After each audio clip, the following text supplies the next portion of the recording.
Assalamualaikum guys, selamat datang kembali di channel Takalar Anime. Seperti biasanya, di sini kita akan membahas info update seputar anime dan donghua. Nah, pada video kali ini kita akan membahas donghua lagi nih guys. Yang tentunya kebanyakan dari requestan kalian yang minta untuk donghua yang sudah memiliki banyak season nih. Makanya kita buatkan untuk videonya. Yang tentunya baik yang alur ceritanya menarik, MC yang overpower, serta reinkarnasi, semuanya telah kita rangkum menjadi satu guys. Nah, pada video kali ini kita akan membahas 18 donghua yang sudah memiliki banyak season nih guys, yang kita rangkum minimal 3 season, yang tentunya wajib banget nih untuk kalian tonton. Nah, tapi sebelum kita ke videonya, untuk kalian para penonton baru, supaya kalian gak ketinggalan info update lainnya, jangan lupa guys diklik tombol subscribe-nya dulu. Dan jangan lupa juga dinyalakan loncengnya. Dan untuk kalian juga yang para penonton setia, jangan lupa guys diklik tombol like-nya serta share-nya, kan itu semuanya gratis guys. Sekali-kali lah bantu channel ini menjadi lebih berkembang ke depannya. Oke guys, supaya kita nggak nunggu lama, kita langsung aja ke videonya. Let's go. Yang pertama, Tianbao Fuyaolu atau Legend of Exorcism. Donghua ini akan menceritakan seorang anak keturunan dari iblis dan manusia yang memiliki 5 elemen sihir yang mencari kebenaran atas kematian ayah kandungnya, yang diawali dengan pertarungan dua lelaki bernama Kong Xuan sedang melawan pemburu iblis jahat bernama Ming Wang. Karena di dalam tubuh Kong Xuan ada sosok raja iblis yang bersemayam. Namun Kong Xuan bertarung bukan demi dirinya sendiri, melainkan melindungi keluarganya. Dan kemudian Kong Xuan pun dikalahkan. Setelah 12 tahun, Honjung atau anak dari Kong Xuan telah dewasa. Nah, disinilah ia diangkat menjadi anak oleh iblis baik bernama Song Ming. Nah, disinilah awal kisahnya untuk membalas dendam kematian ayahnya.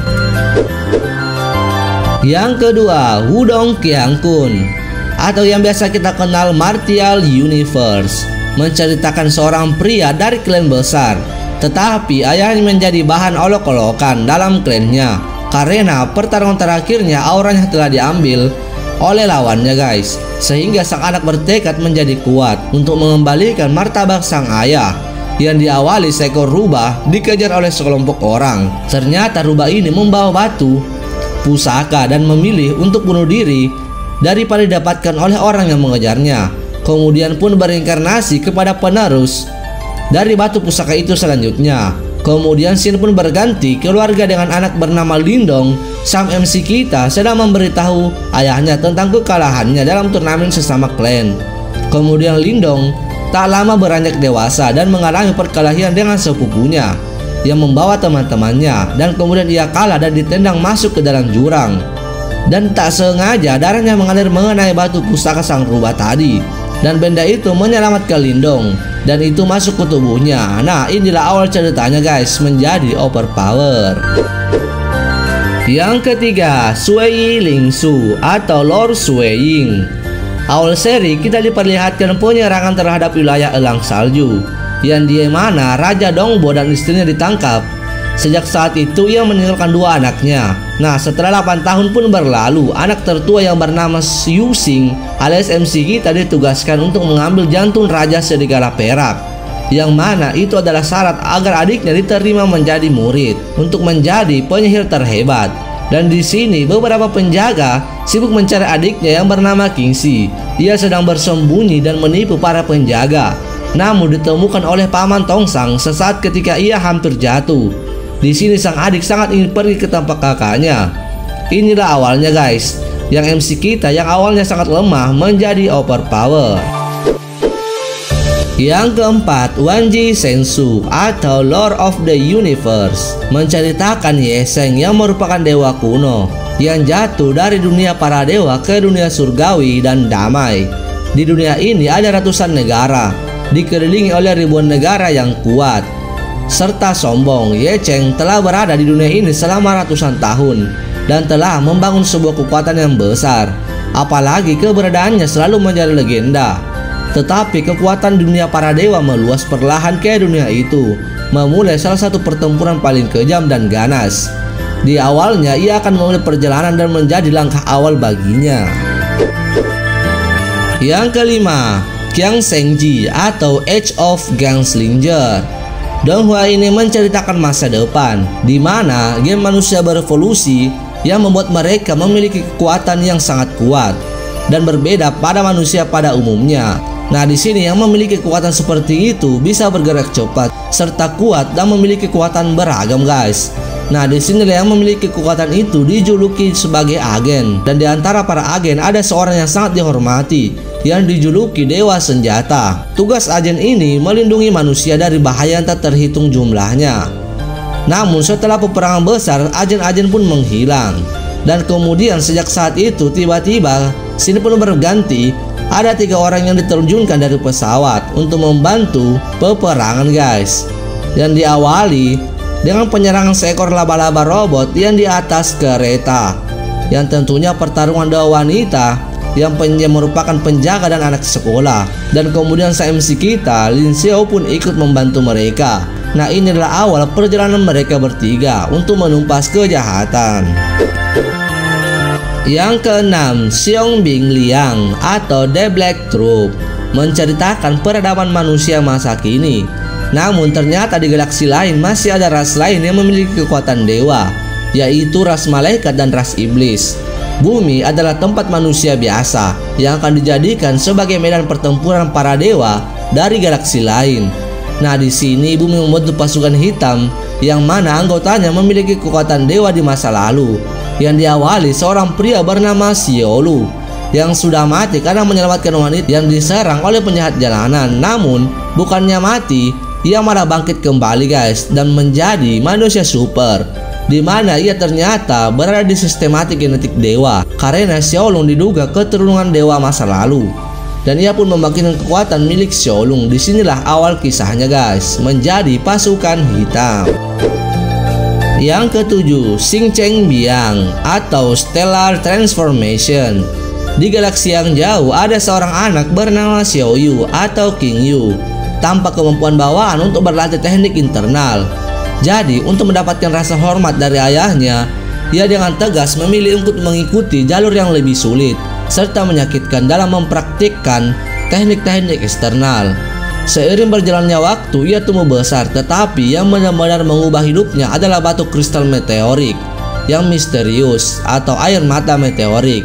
Batu ini menyatu dengan tubuh pemuda itu tanpa disadari, dan dia tampaknya mengalami transformasi drastis. Sebagai hasilnya, setelah itu semuanya berubah. Akhirnya ayahnya tahu bahwa putranya yang tadinya sangat lemah dan tidak ada harapan lagi memiliki kemampuan yang mencengangkan. Nah, disinilah awal perjalanannya, guys. Yang kedelapan, Wu Gengji, menceritakan seorang raja di dinasti Tang yang bernama Shishou. Ia menolak untuk menundukkan kepalanya kepada para dewa dan menyatakan kepada utusan dewa bahwa ia tidak akan menuruti segala perintah dewa. Tentunya para dewa tidak bisa menerima semua itu karena status manusia di sini adalah budak para dewa. Selain itu, sebelah juga sedang melakukan perang dengan kerajaan Shang. Selama pertempuran entah bagaimana, para dewa jatuh dari langit dan dimulailah peperangan antara manusia dan dewa. Yang kesembilan, Ling Jiangsung atau Spirit Sword Suffering. Di kota Xifeng, reputasi keluarga Su dikenal sebagai klan yang runtuh. Tapi suatu hari, Chu Xingyun dengan percaya diri datang melamar kedua keluarga Sui, yaitu Liu Xiang. Tindakannya mungkin sombong, tapi Su Xingyun memiliki lebih banyak pengetahuan tentang masa depan daripada yang dipikirkan siapapun. Dalam kehidupan lain, Chu Xingyun adalah prajurit pemberani dari keluarganya. Ketika perang antara klan Su dan Sui merobek kedua keluarga dalam mimpi batu reinkarnasi, ia terluka parah disebabkan keluarga Su dan diobati oleh Liu Xiang. Ia tidak akan membiarkan tragedi itu terulang kembali. Namun pada akhirnya ia pun mati dicakar iblis karena melindungi Chu Yung. Inilah awal dari kisahnya. Yang ke-10, Xi Xingji, yang akan bercerita tentang perjalanan ke barat yang menyebabkan konspirasi surga. Dan ternyata kitab suci di sini sudah lama hilang. Otomatis pasukan surga mengirim pasukan untuk mencarinya agar kitab suci kembali ke surga lagi. Di mana di awal seri kita diperlihatkan anak kecil yang berbincang dengan ayahnya, yang merupakan seekor naga hijau besar untuk diceritakan sebuah kisah. Namun di perjalanannya ia menemukan seekor serigala terluka parah dan tidak harapan untuk diselamatkan. Namun keajaiban terjadi ketika ia memberikan kalung batu yang ada di lehernya dan membuatnya pulih kembali. Kemudian scene berganti, kita melihat pria yang sedang berlari. Dia akan membawa tombak untuk menangkap ikan. Ya, itulah serigala putih tadi yang bernama Bailang. Setelah itu turunlah pasukan surga dari langit. Inilah awal dari kisahnya guys. Yang ke-11, Cai Xiang Molu Ling Feiji, yang menceritakan Leng Xuangning merupakan murid paling menjanjikan dari sekte King Sheng tingkat dewa. Kurang percaya diri pada bakatnya, dia berjanji pada gurunya bahwa dia akan selalu tetap di sisinya. Nah, berfokus pada protagonis yang menjelajahi alam fana dan memahami situasi keseluruhan, memperkenalkan sejumlah karakter dari sekte berbeda yang jalannya kebetulan berpotong di turnamen seni bela diri. Kecuali tidak seperti acara lainnya dengan turnamen. Turnamen tidak pernah terjadi, melainkan latar belakang misteri tipe cerita detektif sebelum bencana. Setidaknya saya bisa mengatakan bahwa nada musim pertama tidak benar-benar mencerminkan materi setelahnya. Yang ke-12, Xiagu Song Ansu. Setiap episode kasus pembunuhan yang terjadi di Kings Canyon. Karakter permainan di Renjie lebih dekat dengan para pemain kejayaan. Tentu saja, tim kejahatan serius juga memiliki versi lucu dari Yuang Fang, Yang Jiang yang sedikit keduanya di sekolah menengah, dan dokter forensik Biang Kue, yang semuanya memiliki staf penuh dengan soundtrack yang menegangkan. Dubbing pun sangat unik dan garis humor dan elemen lainnya. Proses penyelidikan tim kejahatan serius tidak hanya membuat penasaran penonton, tetapi juga penuh dengan hiburan. Yang ke-13, Xiao Shenji, yang akan menceritakan Nili yang terbangun di dalam ruang kelas di institusi suci anggrek dan mengingat masa lalunya bersama teman-temannya yang dibantai oleh sekumpulan iblis. Di sini ia bingung kenapa ia bisa ada di sana. Nili hanya memiliki 5 kekuatan jiwa yang membuat gurunya tertawa serta teman-temannya, dan ia bahkan dianggap sampah. Nah, di sini ia mengatakan akan membuktikan bahwa ia akan menjadi spiritual iblis terhebat di dunia itu. Nah, inilah awal perjalanannya. Yang ke-14, Doupu Changqion. Kalau ini sih pasti pada tahu nih guys. Menceritakan di benua yang tidak ada sihir, melainkan hanya ada Dauki. Maka dari itu namanya benua Dauki. Dan orang di sana bergantung pada Dauki guys. Dauki sendiri memiliki 10 tingkatan. Nah, kemudian pada saat itu keluarga Shao mengadakan sebuah ujian untuk penentuan tingkatan dalam Daukinya. Di sini MC kita Xiaoyang mendapatkan giliran. Dia dulunya dijuluki sebagai bocah jenius. Namun 3 tahun terakhir Daukinya menurun drastis hingga semua orang merendahkannya dari Dauki tingkat 9 ke tingkat 3 yang membuat orang tertawa. Namun tunangannya menyenangkannya, yaitu Sun Er yang menghiburnya. Nah, di sini kemudian Sun Er pun mendapatkan giliran. Ia berada di Dauki tingkat 9. Nah, di sini MC yang membuat MC kita putus asa. Nah, inilah awal kisahnya guys, yang diremehkan menjadi tak terkalahkan. Yang ke-15, Wanji Xiangsong atau The Wonderland. Awal seri ini kita akan dibawa ke sekte Tiang Yuang, yang mana salah satu murid di sana yang bernama Xingung berbicara kepada ketua sekte yang bertingkah aneh. Ternyata ia sudah melampaui batas dan akan diangkat ke abadian. Di sini Xingung pun ditugaskan untuk menjadi ketua selanjutnya. Walaupun sempat menolak karena lebih banyak senior daripada dirinya, namun setelah diyakinkan ia pun menerima. Meskipun kultivasinya hanya di tingkat 5, ia pun ditugaskan untuk menjaga peninggalan kakeknya yang ada lukisan Dewi Surga 9. Kemudian ia diberikan 3 bingkisan yang apabila ia mendapatkan kesulitan ia biasa membukanya. Nah, disinilah awal kisahnya yang nantinya akan diberitahu kilas balik dalam si kita yang menjadi OP tentunya. Yang ke-16, Hua Jianghu Buliangreng menjadi terkenal dan dicari semua orang mungkin adalah impian bagi kebanyakan dari kita. Namun bagaimana jika seseorang menjadi terkenal karena dirinya merupakan kunci untuk mendapatkan keabadian? Inilah kira-kira premis inti dari film ini guys. Buliangreng akan menceritakan Xing Yung merupakan seorang anak yatim yang diasuh oleh seorang guru silat ternama, Guru Yang. Setelah kakeknya dibunuh oleh Hei Wushang dan Bai Wushang, dewa dan dewi kematian yang merupakan antagonis paling ikonik. Ia tidak sendiri, ia mempunyai saudara tiri perempuan bernama Lu Ling Suang yang ayahnya juga dibunuh oleh Hei Bai Wushang. Disinilah Lu Ling Suang lah yang akan menemani sepak terjang Lee Xing Yung sepanjang ceritanya guys, dengan dipenuhi keinginan untuk balas dendam.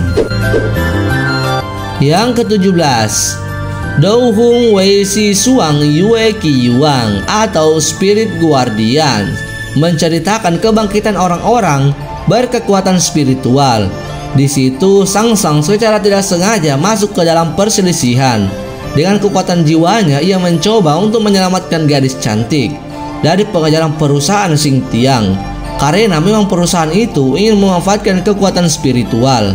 Kesejuan spiritual yang mencoba menghancurkan umat manusia disebabkan oleh jiwa pedang Suang Huang. Saat itu keinginan manusia untuk berkembang tanpa batas, menjarah sumber daya serta menghancurkan lingkungan.